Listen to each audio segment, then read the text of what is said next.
ఫ్లవర్ని open చేసి 10కి 2 లెక్క అమ్ముతుంది.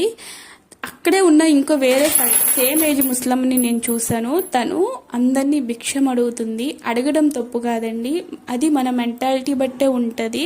మనం కష్టపడి సంపాదించాలి, బతకాలి అనేది ఇక్కడ నాకు ఒక ఆప్షన్ లాగా చూడగానే ఉదాహరణ కనిపించింది అనమాట. ఒక సక్సెస్కి ఒక మన కష్టం అనేదే ఇంపార్టెంట్ అనిపించింది. ఫైనల్గా అయితే ఇక్కడ దర్శనం అయిపోయింది నాది. చాలా రష్గా ఉందండి, కానీ గుడిలో ఉన్నంతసేపు నాకు చాలా ప్రశాంతంగా ఉండింది. అస్సలు కొంచెం కూడా అరే ఇంత ఎండ తగులుతుంది అన్న ఫీలింగ్ రాలేదు. ఇక్కడ నేను మా హస్బెండ్ ఆ ముస్లమ్మ కోసమే మాట్లాడుకుంటున్నాం అనమాట. ఏదైనా మన బట్టే ఉంటుంది కదా అని.